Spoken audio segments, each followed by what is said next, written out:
I am Quinn, for those of you who don't know me. So, welcome beautiful souls to Lotus Flower Wellness Temple.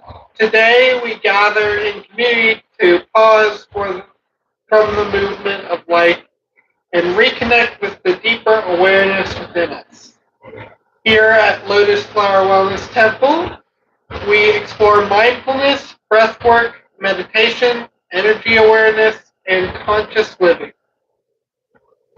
These practices help us understand ourselves more deeply and live with greater harmony. Every week, we are not simply learning ideas, we are practicing awareness. Presence is where transformation happens. So, also, I just want to say, here at the Lotus Flower Wellness Temple, everyone is welcome and loved here. And also, if you feel guided, we do appreciate a like, subscribe, comment. It really helps us here on the channel to bring us to more people. Whenever you are emotionally, mentally, or energetically, or wherever you are today, emotionally, mentally, or energetically, you are welcome here exactly as you are. So, I'm going to begin with an opening chant, which is Om Shanti.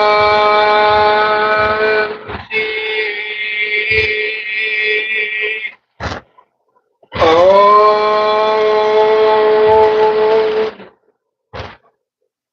You can go ahead and join in with me.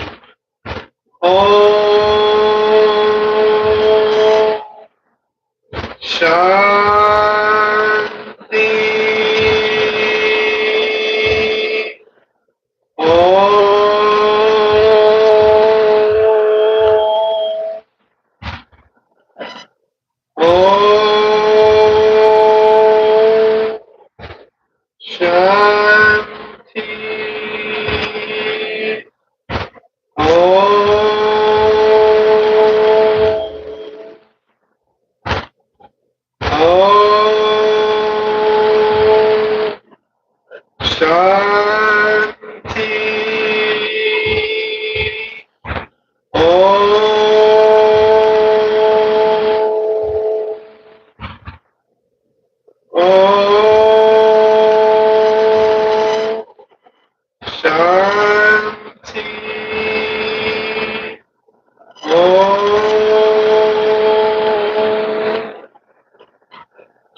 May peace settle in the body, may clarity settle in the mind, and may compassion guide our actions.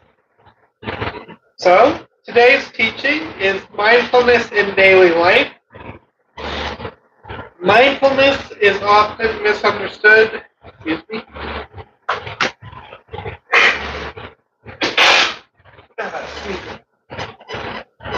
A little bit under the weather day. Mindfulness is often misunderstood as something that only happens during meditation. But mindfulness is actually a way of living. It is the practice of becoming aware of our thoughts, emotions, and reactions as they arise. Most people live inside automatic patterns. A thought appears, a feeling follows, a reaction happens. Mindfulness introduces a moment of awareness between stimulus and response. In that moment, we rediscover choice. Choice allows us to move from reacting to responding. When we begin to live this way, we notice our internal dialogue. Old narratives about who we are begin to surface.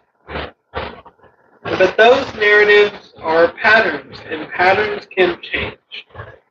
Mindfulness helps us see the patterns clearly so that we can choose thoughts and actions align with the life we want to create. So, with that, we're going to go ahead and move on into our breath work. What we do here is something called the infinity breath. Some of you already know it, some of you are new, so I'm going to go ahead and introduce it. We start by breathing out, lower loop, all that stale negative energy we've collected throughout the week, throughout the month. And then we hold in our center. And then we breathe in all that bright, beautiful, creative light. On that inhale. And then we hold once more in our center. We breathe out again. But this time we're just circulating that energy. We hold in our center once more. And we breathe in. Hold. Breathe out. And just repeat that cycle. Imagine the breath moving through the body in the shape of an infinity symbol. Allow the breath to slow the nervous system and calm the mind. And just breathe with me for a few minutes.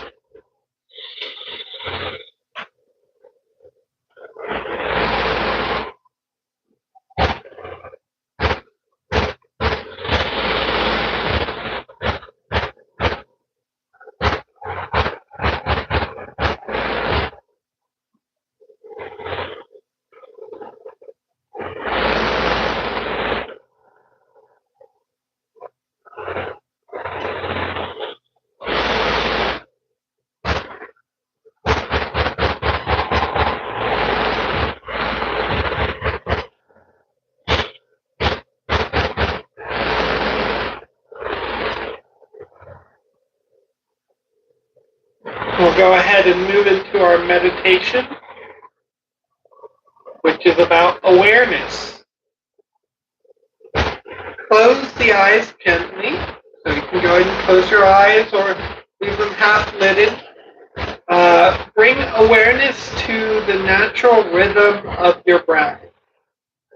If thoughts arise, simply notice them and return to the breath. Allow the body to relax and awareness to expand for several minutes. Just simply be. Notice the ground beneath your feet.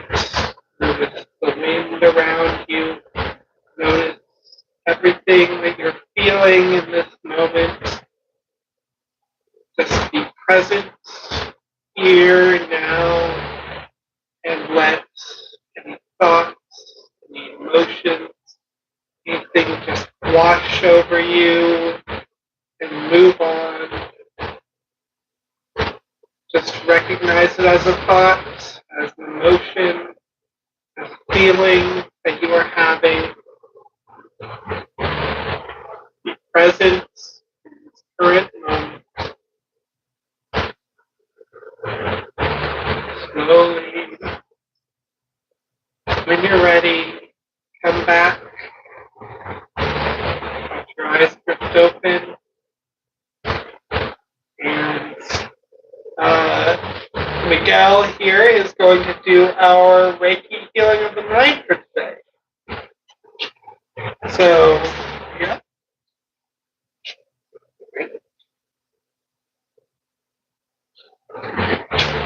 The mind becomes what it repeatedly practices.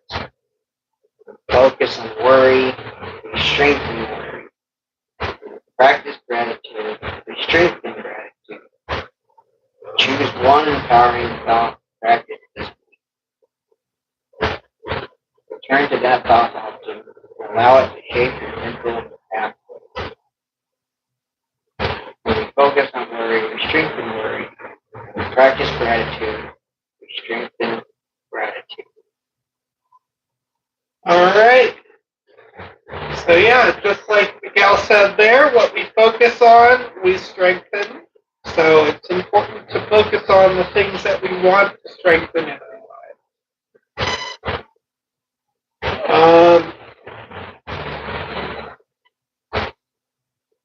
With that, we're going to go ahead and hold our group game for today. So we're going to go ahead and sit down on the floor. And you can join along with us.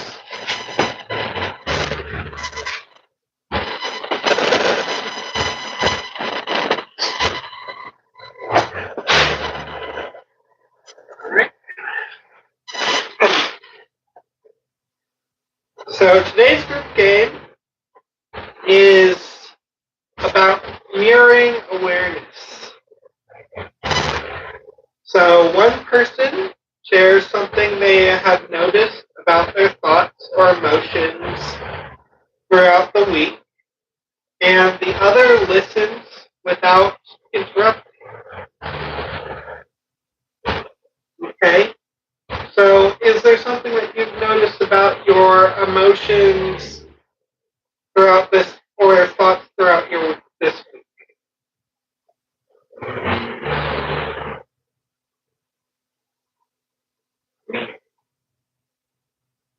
I don't know. I'd say, irritated and frustrated from the things that aren't going the way I wish or hope. Okay. Was there anything else that you've been feeling? Not really. I mean, not Okay. Then for me, I'd say that I've been feeling more kind of drained, tired lately. Just been feeling like, maybe everything I've been taking on is a lot. So, just kind of, even recently, yesterday I ended up sleeping for like, 12 hours. So, I know that my body has really needed the rest.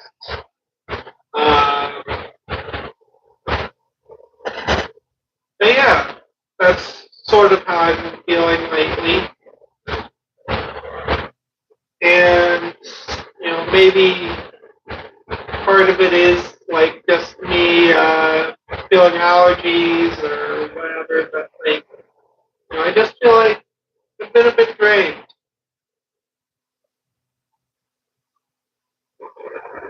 Alright? So if you're practicing this at home, go ahead and you can share how you've been feeling this week with a partner. And and they can share how they've been feeling with you. And this practice encourages and builds deep listening and awareness. And it can also build upon your relationship with others. So, with that, we'll go ahead and get to our weekly homework for this week. Practice 1 moment of mindfulness each day, which means just take a moment each day to recognize where your thoughts are, to recognize, to pause before you speak, to notice how you feel and where your reactions are coming from. So just in any moment, just kind of pause at least 1 day each week, or 1 moment each day. Pause, breathe, and notice your thoughts and emotions without judgment. Also, choose one empowering thought and repeat morning. So with that, those of you who just joined us for the service, namaste to you. I wish you guys a wonderful week, and we'll see you next time. For those of you who are also joining us for the podcast, we'll go ahead and get set up, and we'll start that shortly.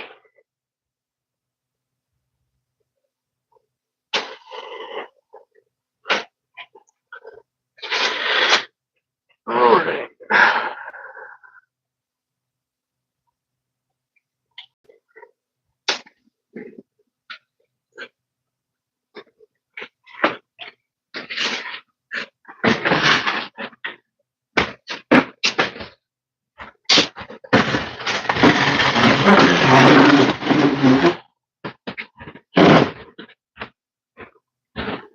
Okay.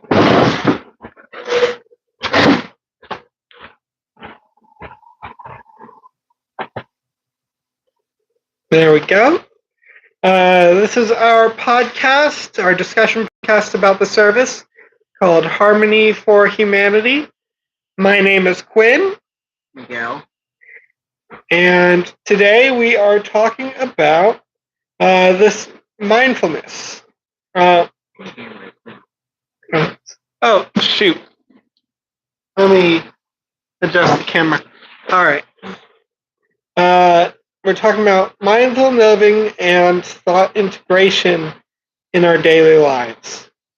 So, first question. What part of today's temple service resonated most with you?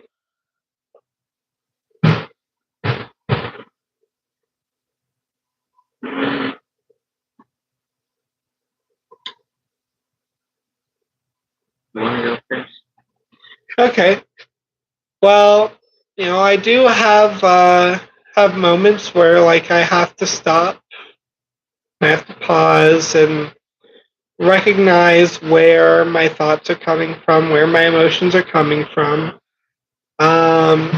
It's something that I find that is important to keep balance and to keep in the moment. So I feel that resonates with me and just how I've been trying to live my life.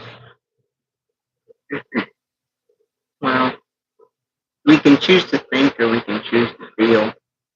It's like, a lot of times we just instinctively react rather than actually thinking about what we're actually going to do or what we should do. So, because more often than not, our instinctual reactions are usually the bad one. So, a lot of times we just have to stop and think, is this a good idea? Right. And if you know in your conscious mind the consequences of your actions, and you have to ask yourself, is this worth it? And it's not. Mm-hmm. All right, then did anything arise during breathwork or meditation?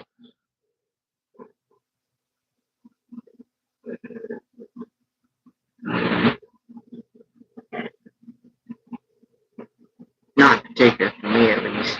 All right.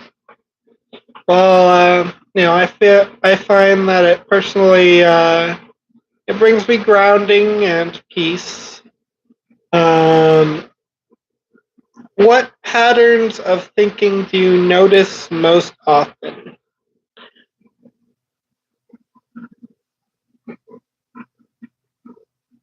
Usually for me, it's frustration.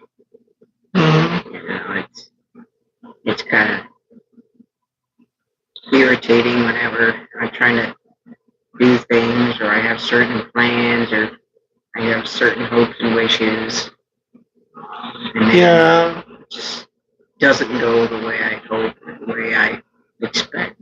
Right.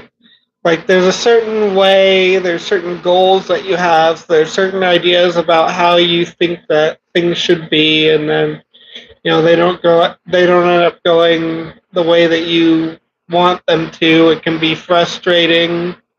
It can feel like you're not achieving what you want to achieve.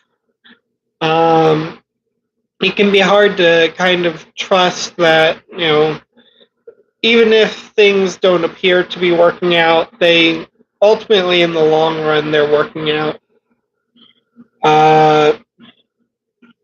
How does mindfulness change how you respond to emotions? Well, that's a pretty easy one. Because, like I said, if we stop to actually think what we're doing, then it can completely change the outcome. If my immediate response is to act based on my feelings, then it's usually not going to end up good a lot of times. So, but just stopping to think about what we're actually going to do, or just kind of stop and think, does this align with my morals and ethics? Will this cause me some terrible consequence? That's usually a good indication whether or not you should do it. Mm-hmm. And for me, I'd say that it just brings me back to the idea of projection tends to be when we see in somebody else something that we don't like about ourselves.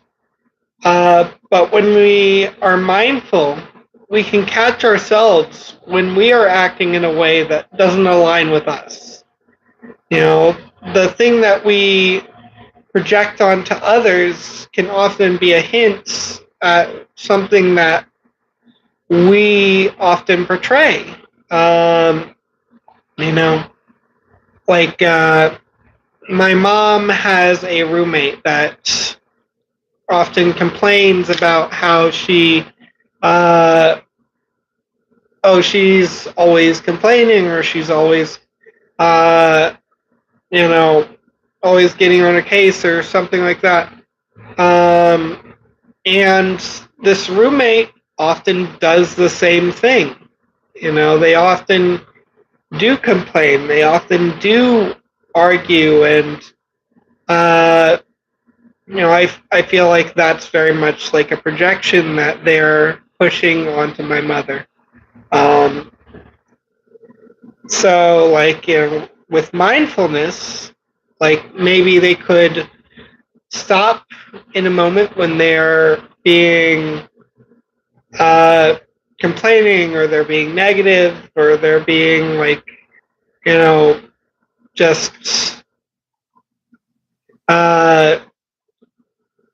venting, and they can be like, wait a moment, I'm doing this thing that I'm complaining about this other person doing. What challenges arise when trying to stay present?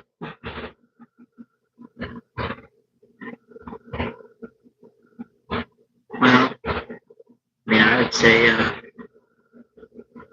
just kind of enjoying and experiencing the now, because it's oftentimes so easy for me to regret the past or to worry about the future that I just sometimes forget about right here and now. Right. It's so easy to get distracted too, like to want to go to your phone and to look up something on YouTube to alleviate boredom, to do something to distract yourself. It can be hard to really just sit with yourself and be where you are, or just like take a walk. How can breathwork support emotional balance?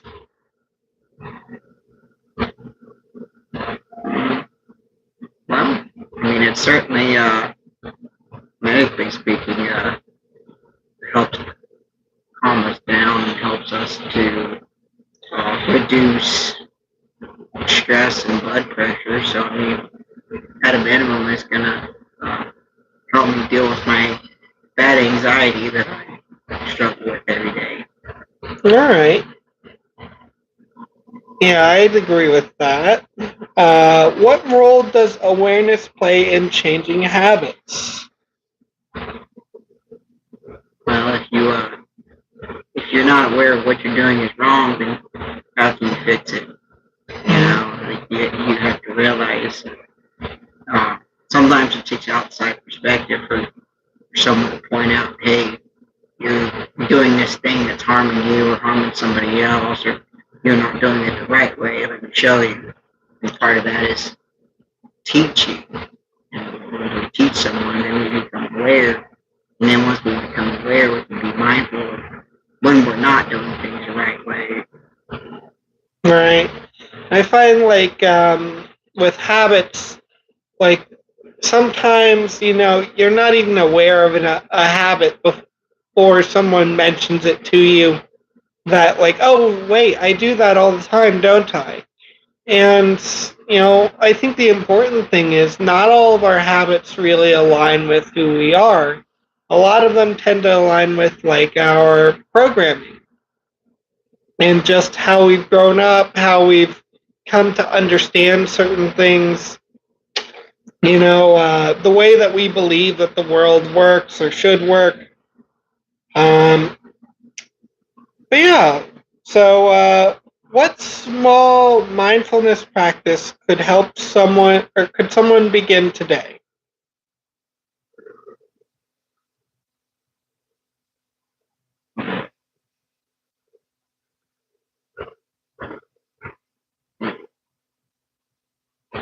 Everyone has their methods. Mm-hmm. I can't say exactly, but usually for me, just stopping to ask myself, is it worth it? Or stopping and ask myself, am I being tested? And then, once I ask myself either of those two questions, um, or just asking myself, am I going to hurt myself or hurt my others? What's the long-lasting consequence behind it? So really, like just asking yourself what uh, what harm can it cause, whether obvious and upfront or long term. Okay. Because that's certainly a motivation for me. Yeah. Because if I do something and I know is obviously not good for me, I mean it's usually easier if it's immediately harmful. Mm-hmm. If you touch your hand on the stove. Right. Yeah. It's easily noticeable. Right, but something that's not as obvious, something long lasting like smoking cigarettes or drinking alcohol. It might not be immediately destructive now, but it'll cause health problems and cancer and everything else. Right, and there's a lot of other subtle, even like social things that you can notice that, oh, maybe you're automatically dismissive of people, when they act in a certain way, or like you don't realize that you come across as like harsh when you feel like you're being honest. Uh,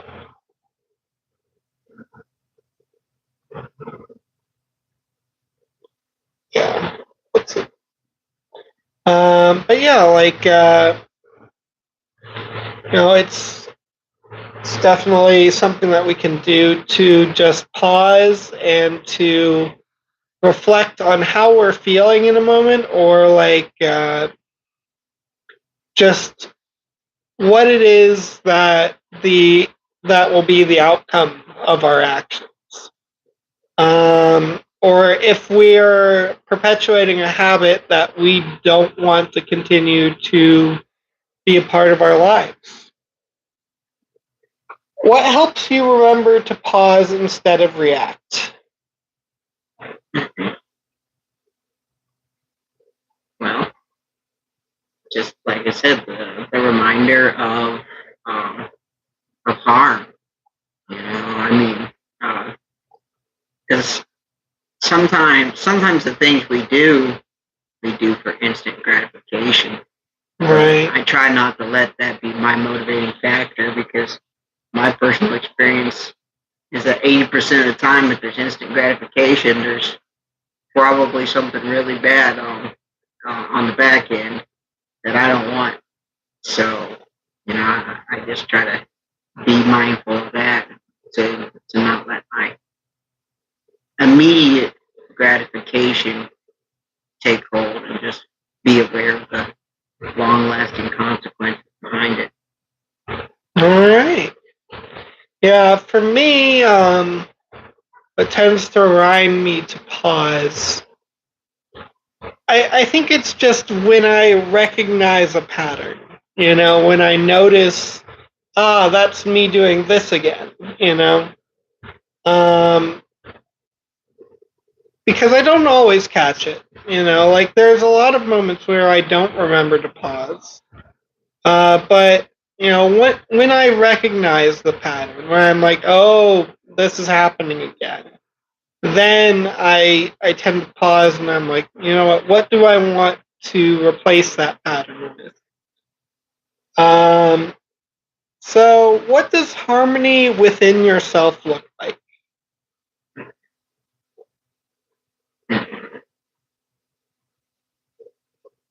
Or what do you feel it might look like? Well, that's a good question.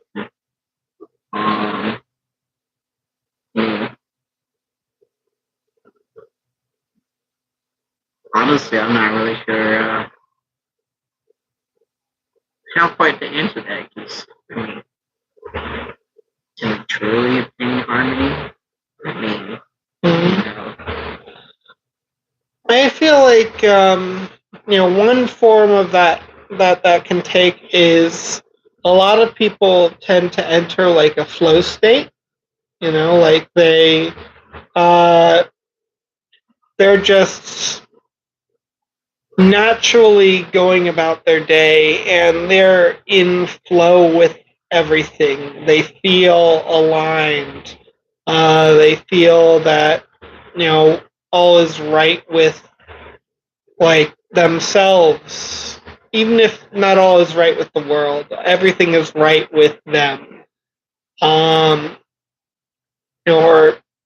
even if like not everything is necessarily going well in their life, just that they are living in a way that aligns with what they really want to be, or who they really want to be. So like they're not acting so much in ways that they're going to beat themselves up about later. They can be proud of their actions and how they speak to themselves, and they know when to pause and to consider something, and they act when they feel it is right to act, and they don't speak when they feel it's right to leave silence or leave space.